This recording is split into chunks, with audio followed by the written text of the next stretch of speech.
well, we got some early previews for the Spider-Man set, which weirdly enough releases in like 2 months, which is kind of crazy if you think about it. Nothing crazy here in terms of the amount of cards, but there are 6 new cards to look at and a couple of interesting details that I want to share about this weekend's Comic-Con event. It does look like the welcome decks are going to be given out at that event, so we may get a couple of other previews if there's some other new cards in those decks. And maybe we'll get some other reveals over the next couple weeks. I'm not really sure, but let's look at what we've got. This set will be standard legal, though it will have a subset within it that's like a Marvel bonus sheet type set. We don't know anything about that yet, and so certainly we'll talk about it when we get there. But one of the first cards that I noticed in this is Spider-Ham Peter Porker. Now, I'm going to just say on the record, I think that the Spider-Man cards don't so far fit into the Magic universe. Now, I do not have a problem with Universes Beyond. If you guys have watched me for a long time, you know I think Universes Beyond is cool. I've loved every product so far, and maybe this one will be okay. But I'm not excited about it in the way I am for the other ones, or even Avatar The Last Airbender, which comes out later in the year, because it just doesn't feel like Spider-Man translates to Magic and every other property so far. Whether I like all those properties or not, I've been able to translate. So this is a legendary creature, SpiderBoore hero, that says when it enters, create a food token. Now, its ability, Animal Mayhem, of course, gives +1/+1 to other spiders, boars, bats, bears, birds, cats, dogs, frogs, jackals, lizards, mice, otters, rabbits, raccoons, rats, squirrels, turtles, and wolves. I did that in one take. Now, I don't know if any of your Kindred decks fall into that, but certainly I'm thinking in Standard you've got frogs, you've got raccoons, you've got rabbits, definitely a nice little buffer there. And this is just a decent lord for, like, throwing into any of those decks. The cat, dog, Rin and Seri, you know, anything that's using types is certainly neat. It is a legendary creature, so you obviously can't play multiples of them. But I think it's solid. I think it's decent for some standard decks. And for those of you who really don't like it, there will be an Arena exclusive version of this set because they didn't get the digital rights.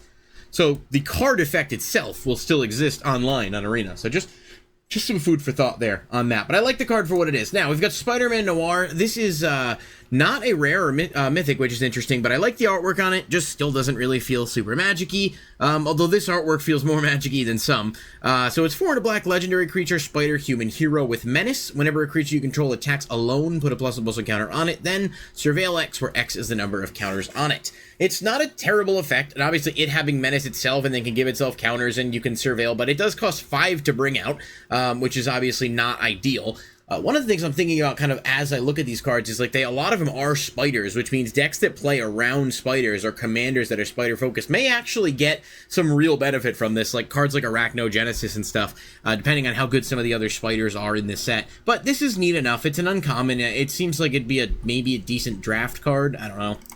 We got Origin of Spider-Man. It is an enchantment saga. It is 1 and a white. It says, create a 2/1 green spider with reach. Phase 2 says put a +1/+1 counter on a target creature you control, then it becomes a legendary spider hero, in addition to its other types, and then its third one says target creature you control gains double strike until end of turn. Obviously, it's meant to tell the story of Spider-Man. It's a cute little bit of card design, and I actually don't hate the effect, especially, again, there will be a Universes Within version of this digitally, so you have some type of solace if you don't like it. It's a solid enough effect, and being able to spend 2 mana to create the token and then have that, it's actually not bad. I think it might have a place, especially in Standard, just with the token generation and what you're able to do. But maybe not. I don't know. I just think a low-cost card like that is just objectively solid. We've got Spider-Man 2099. This is a rare, and it's Izzet, which is interesting. It is blue-red, legendary creature, spider human hero. You can't cast it during your first, second, or third turns of the game. I don't know if that's got some kind of canonical relevance. It probably does. I can't imagine they just put it there.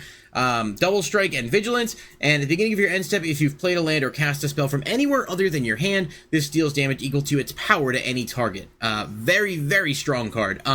Being able to play this with a lot of the plot cards from Outlaws of Thunder Junction is just one thing I can think of that makes you like deal a pretty good bit of damage if you can kind of buff him up, and you'd probably build it around doing just that, playing stuff you could cast from exile, buff him up, and then boom. Or even from grave. You can cast stuff from grave too, so he has that use, but he doesn't have access to black as a commander, so perhaps, you know, a lot of the grave recursion stuff isn't going to be as good, although you got flashback and stuff with Ancient Sorcery, so who knows, I could be wrong on that. We've got SPDR piloted by Penny, which I think is from Spider-Verse, or for the animated movie, if I remember correctly. Legendary artifact creature, Spider Hero.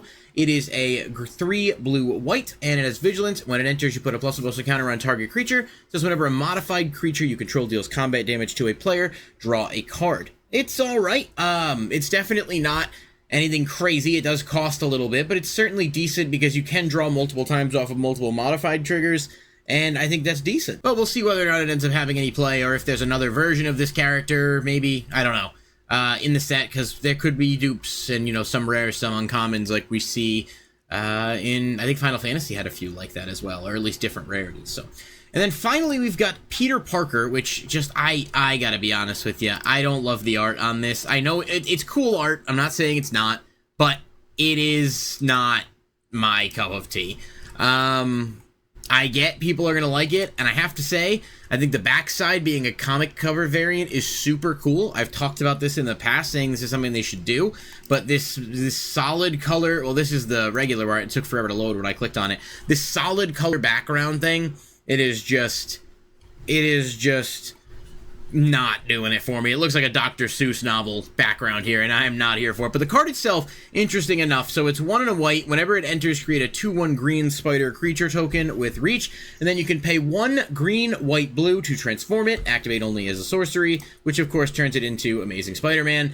On the back side of this, if you can navigate through the text, each legendary spell you cast that has one or more colors has web slinging. Now, web slinging says you may cast a spell for its web sling cost if you also return a tap creature to the hand. So you bounce the creature to the hand, and then you can cast it for 1 green, 1 blue, 1 white. Certainly something you'd have to build around, but also really cool to be able to cast higher cost spells very low, and then also bounce stuff back to your hand that has ETB triggers. It also has Vigilance and Reach. It's a 4/4. It's a solid card, and I definitely think it has some interesting potential for build purposes. I just hate this artwork with a passion. So that's just me, though. Am I the only one that's kind of like, you know, waiting to be sold on the set, if you will? Like, I think we've had a streak of really solid products this year, and this set is going to do well because it's Spider-Man, but I hope that some of it has some type of Magic feel. And I say that again, as someone who really does like Universes Beyond. I want to see it continue. I want to see more Magic-like sets, whether that's another D&D, whether it's Elden Ring, Dark Souls, whatever, something that feels within the realm of Magic. This doesn't, but that's okay, because I know not every set is going to be for me, and I'm still thinking there could be stuff that will come out that will make this set seem really cool. So I'll reserve judgment, because if it's just the aesthetic, there's a full-ass playable set, and you can play it online, so there's a lot going on there. What do you guys think? Let me know in the comment section down below if you're interested in the set and what you think of the reveals so far. I definitely do think that Peter Parker is going to be a pretty good card to play in some standard decks, and it will find its way into Commander as well. Thank you guys for watching. I'll catch you in the next video.